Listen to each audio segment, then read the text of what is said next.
explain what we're going to hear right now. A new pontiff about to be announced. We are going to see Cardinal Monberti, a French cardinal, come out and say to us, I announce to you, can you tell who great news, good news, It is Habemus Papam.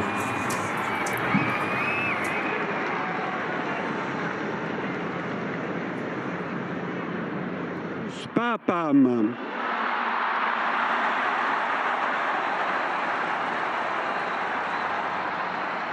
Eminentissimum, ac reverendissimum Dominum. This is stunning. It is an American, Monsignor. Again, a great surprise. An American, the prefect of the Congregation of Bishops, who born in Chicago, an Augustinian from a religious order, but moved to Peru as a missionary, and an amazing surprise for the church and the world. A moderate. Stunning moment, because of course it used to be said for 2 centuries that the idea of an American pope was unthinkable, and here we have an American successor of Peter.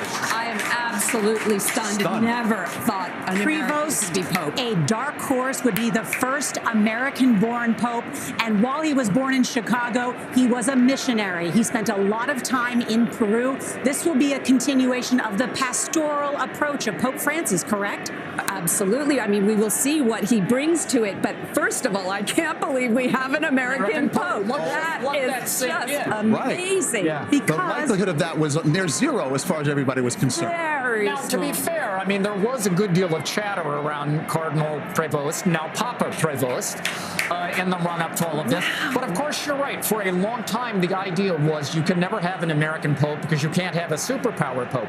But, you know, the world has changed in the 21st century. America is no longer the world's lone superpower. And these cardinals don't really care about nationality anyway. He also knows many of these bishops really well. Exactly, because he has worked here at the Office of Bishops. That is a vital point.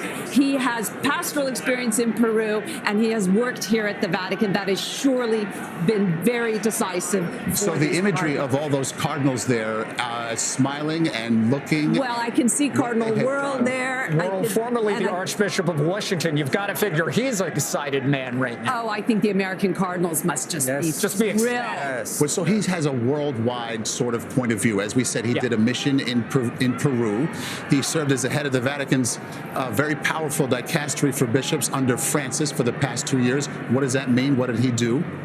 Well, essentially, the dicastery for bishops is responsible for naming bishops all around the world. As I like to say, it is a great way to make friends in the Catholic Church. So he has a lot of friends. He already plays a big role here at the Vatican, no doubt, so he is well known. And I think, interestingly, too, he was a math major at Villanova, which is important as the Vatican's finances are in trouble.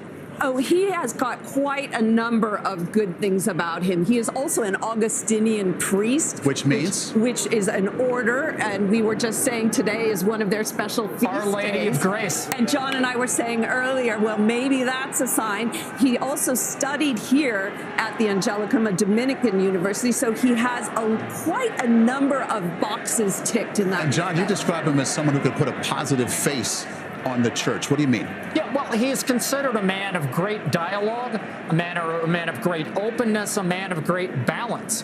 And let me also say that at a personal level, he is just extremely affable.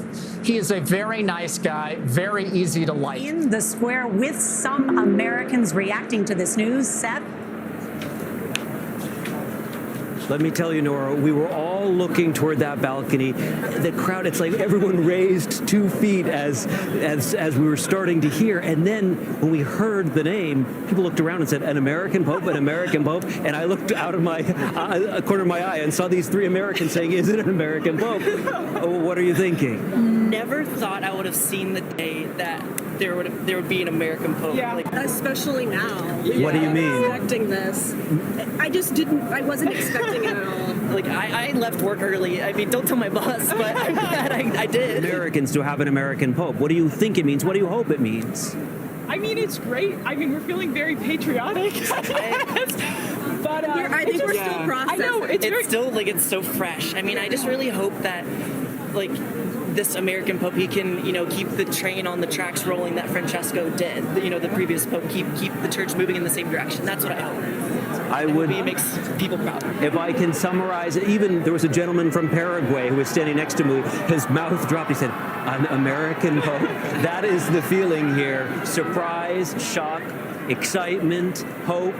The mix of emotions continues as their space decreases. The emotions increase. Back to in many ways very popular because it's a great sort of coalition of the fact that the church is divided. America is the battleground of the Catholic Church, and this is really sending a signal that they want to unify the church. Yes. I think this could be a very, very, very good decision. That's a really interesting thought, William. Just forgive my ignorance. When you describe America as a battleground for the Catholic Church, tell me more about what you mean by that. Well, the truth of the matter is that Catholic leadership has been completely decimated by the sexual abuse scandal. It has now moved from the prelates and priests and cardinals to the Catholic laity. There are going to be a lot of questions. I wrote a piece in the Sunday Times about America influence, and there's no question there are going to be big questions about the extent to which America and Trump feel they can now influence the Catholic Church. To say this, it needs to be made clear, Prevost is not a Trumpista. He is a liberal, and this is a very, very interesting decision because this is a bridge-building decision. And Cardinal Dolan of New York is absolutely behind this. He has taken the role of Cardinal Pell in creating a bridge. What is extraordinary is how quickly this conclave has happened. It's sending a very serious message out that the Catholic Church needs to unite. It is not not divided in the way that people think. It's an extraordinary occasion. Well, I'd like to say something about the choice of name. The choice of name is absolutely crucial. He has very deliberately not chosen to be a John Paul III or a 17th, or for that matter, a Francis II. This is a name that hasn't been used for a long time. I did actually say in an article the other day I thought it might be Leo, and it's a very, very good choice. It is a new name, and what it really is standing for, in terms of your question about liberals, progressives, it's wrong to talk about liberals and conservatives in the Catholic Church. It's better to talk about traditionalists and progressives. What Americans and what a lot of people will be looking for now is someone who isn't going to completely continue the progressive liberal policy of Pope Francis, but is someone who is sympathetic to it. And he is. I'm almost certain he was appointed by Pope Francis. So we've got a really interesting situation where we've got America, which is very conservative and mainstream. Now the Catholic Church led by a liberal. I think it's going to be an extraordinary, exciting situation for the Catholic Church, and people will think it's going to be bringing bridges together. I think there's been an awful lot of deal-making going on behind the scenes. I suspect the Africans, where conservatives have teamed up with the Americans. And the other question, which is very complicated, but there are 12 Portuguese-speaking cardinals. He has spent a lot of time in Peru. This is a very popular pope in Latin America, where there are 250 million Catholics. Right. 250 million. So this is a very, very clever, shrewd decision in many ways. Although it will upset some conservatives, I think they're very pleased because they're going to see the fact that America, which, as I say, where I think there are some nearly 300 bishops are conservatives, are going to be thinking, my goodness, we've now got an American pope. And he's an intelligent man. I think, as William Cash was saying, he will be an incredibly popular choice. And it is actually, in many ways, a genius choice. He won't be afraid to take on people like Donald Trump. So the more traditionalist bishops or conservative bishops in the US church will welcome him, I think, because he certainly puts America on the stage as the first ever American bishop. President Trump welcoming, being among the first of the world leaders to welcome Pope Leo. But there are, you can anticipate, you can imagine areas where there's going to be friction between those, the leader of the church and the president of the United States. Pope Francis, of course, famously set himself at odds with President Trump. Reading something online, actually, about how it's interesting, we were talking about the speed of this decision. Yes. It's really important to note. I think he will continue in many of the paths set by Pope Francis.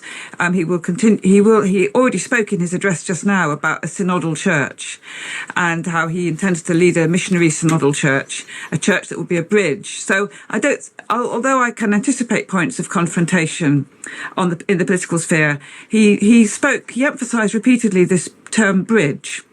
So it is possible he will be a man who will not look out for confrontation, but will seek dialogue and will seek to maybe build these bridges and therefore create more unity and harmony than confrontation and division. And hopefully, he will also look at leadership of women in the church. Well, indeed.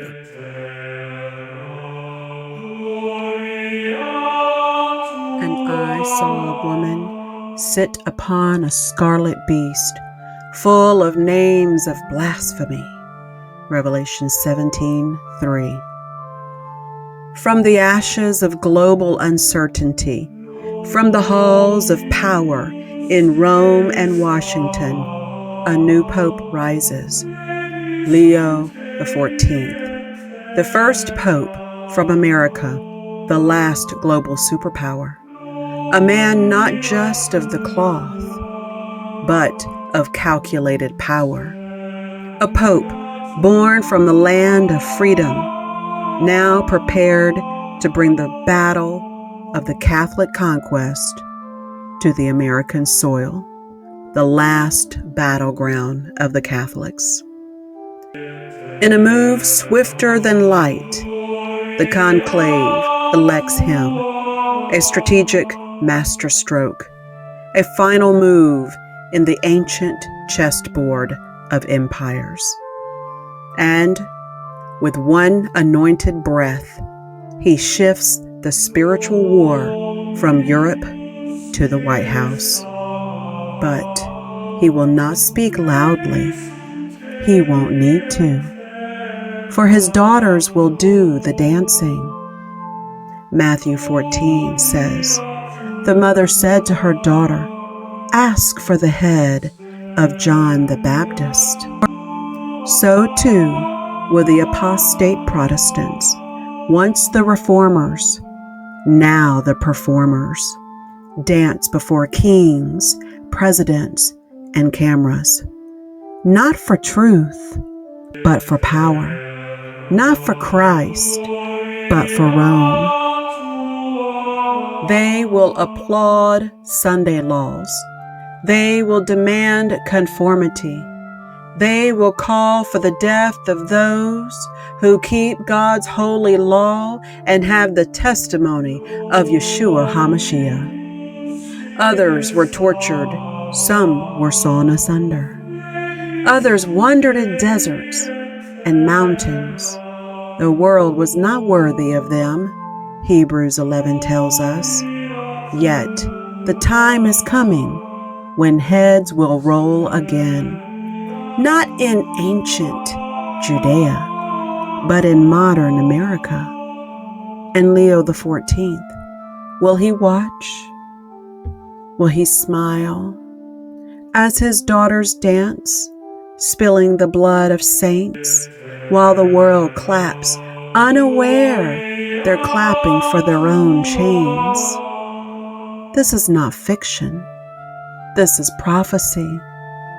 This is the rise of Leo XIV, the final chapter, the two lions, the final war between heaven and earth. In the waning years of the 19th century, a pope named Leo XIII rose to power. Leo, the lion, a name that echoes deep into prophecy, into mystery, and into deception.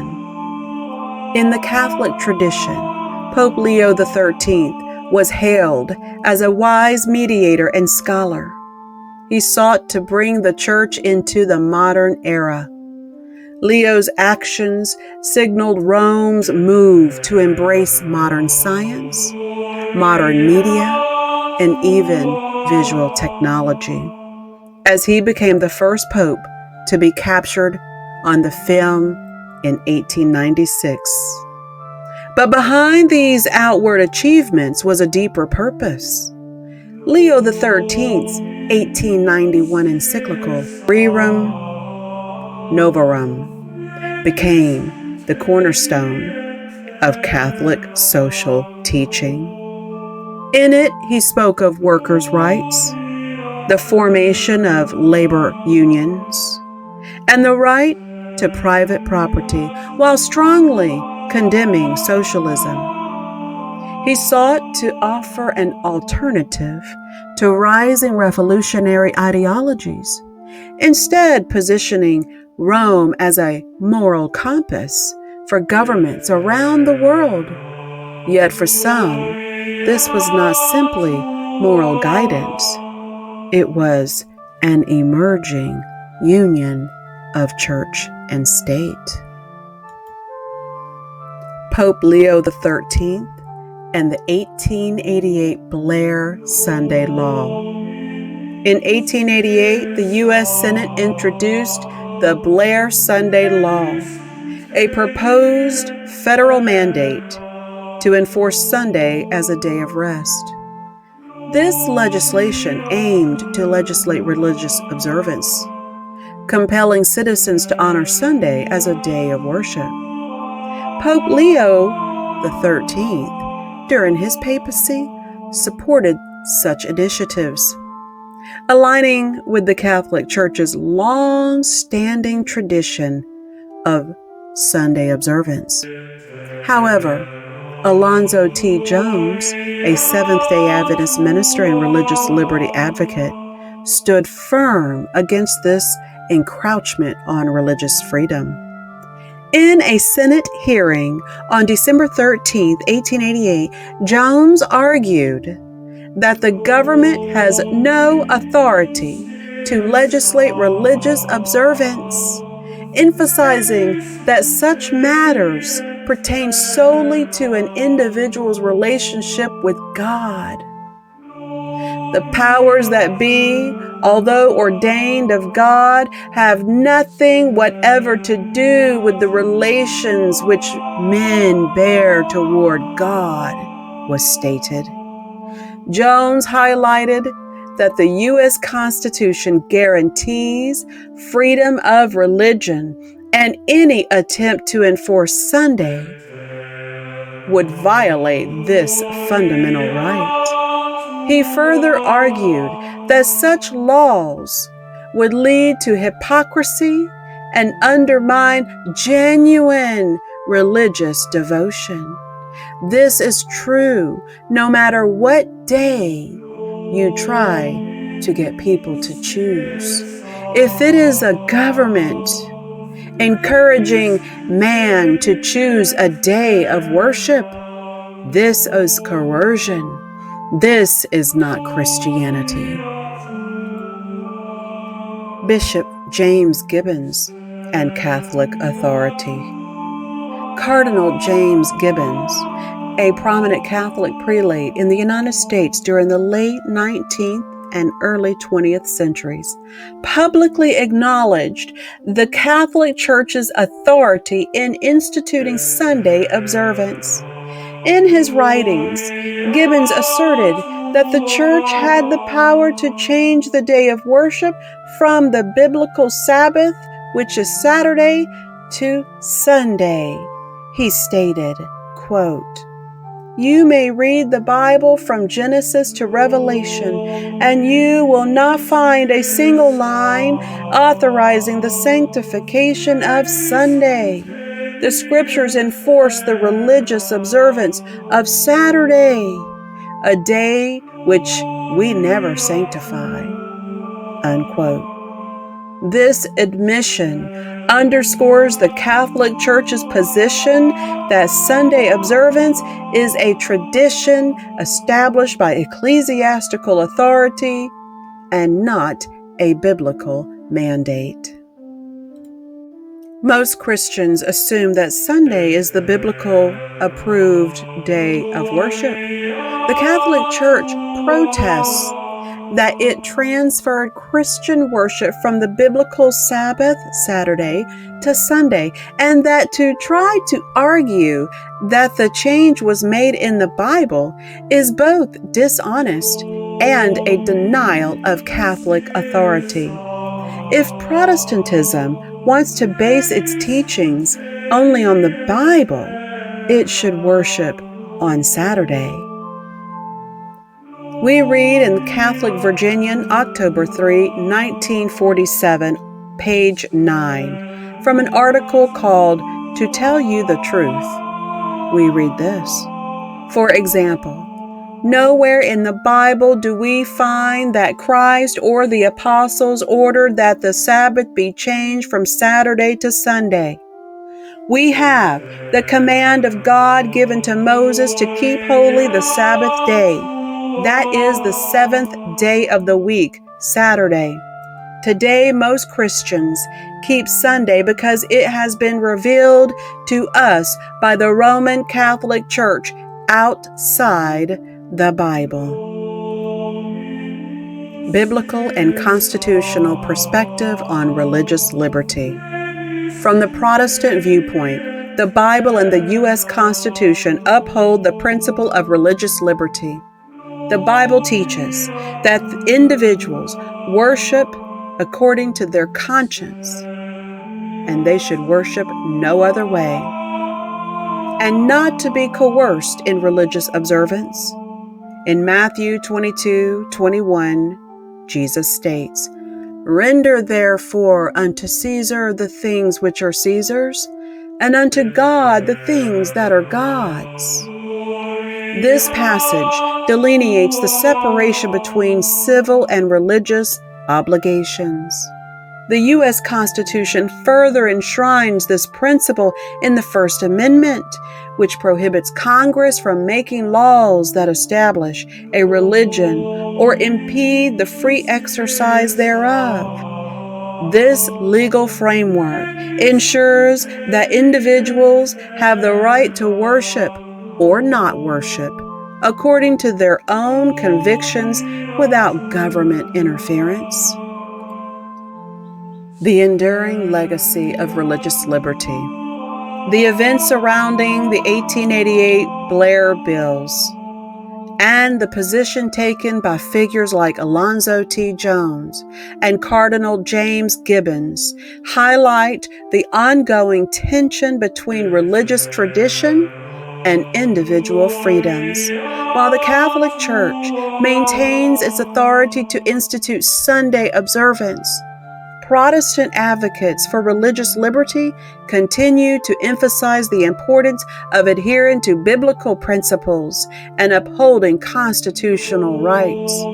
This historical context serves as a reminder of the need to remain vigilant in protecting religious liberties and freedoms to ensure that government actions do not infringe upon the rights of individuals to worship according to their own dictates and their own conscience. The two beasts of Revelation and the shadows of empire. According to Revelation 13, there are two beasts that rise at the end of days.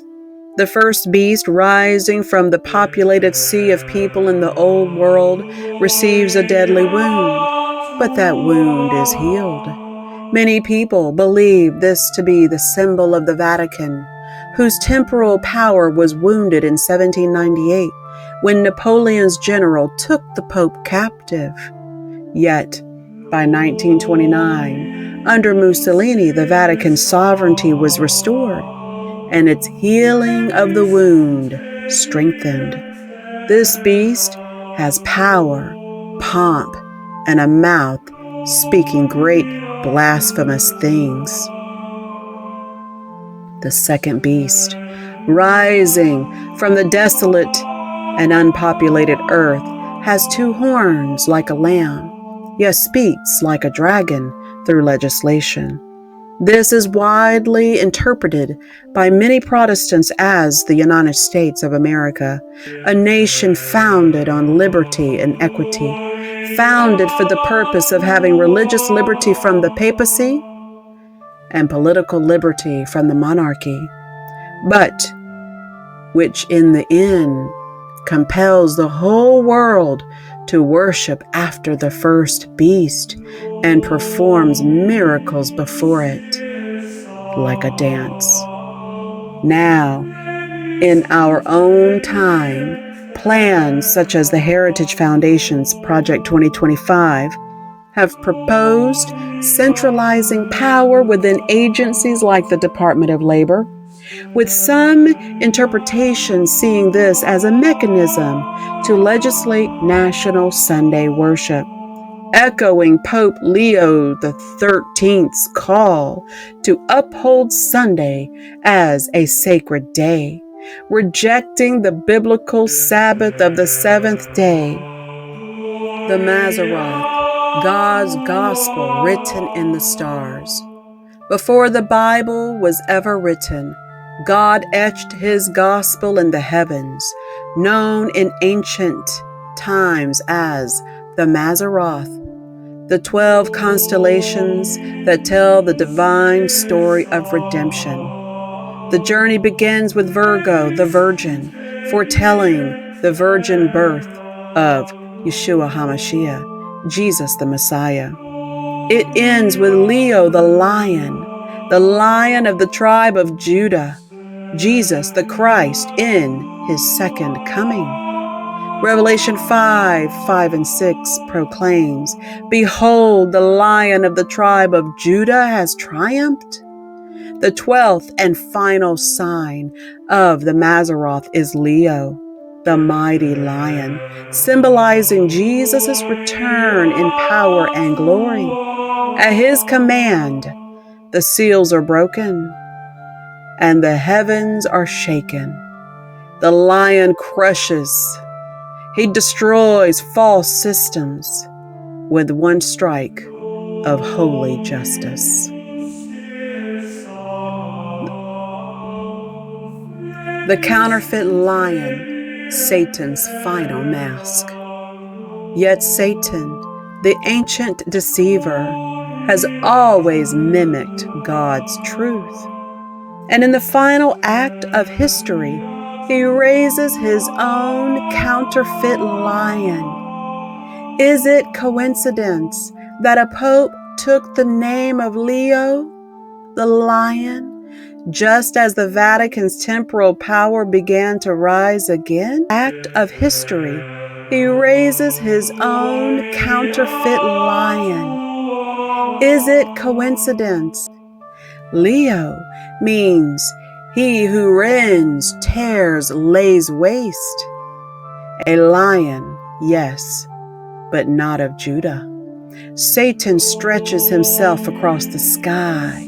Hydra, the serpent that spans 3 signs of the Maseroth, slithers under Leo. But judgment is coming. Corvus, the raven of wrath, shall descend upon him. Crater, the cup of wrath shall be poured out, and the serpent shall be torn, pecked, and cast into outer darkness, outside the path of the sun, outside of salvation. These 3 deacons of Leo, Corvus, Crater, and Hydra, are part of the final celestial sign of judgment. A time cut short. Jesus warned in Matthew 24:22, unless those days were shortened, no flesh would survive. God will cut time short, lest humanity destroys itself. Despite chemtrails, despite deception, nothing can hide God's timepiece in the heavens. On day 4 of creation, God placed the sun, moon, and stars to be signs, seasons, days, and years, a divine calendar for his bride, the church. The sun is nearing Leo, the final sign. The final choice, the body of Christ or the beast. There is great hope for those who remain faithful.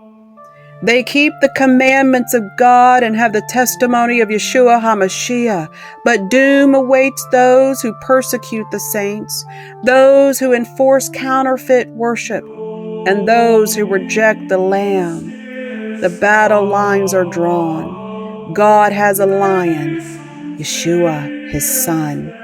Satan has a lion, a counterfeit Rome-led power, masked in righteousness, but speaking like a dragon. The final showdown is coming. The bride of Christ prepares herself. The beast prepares his final deception, but speaking like a dragon. The final showdown is coming, and the daughters dance. The heavens will declare, the King is coming. This is not fiction. This is prophecy. This is the rise of Leo XIV and the final chapter of the Great Controversy. Subscribe, watch, wake up. Time is shorter than you think.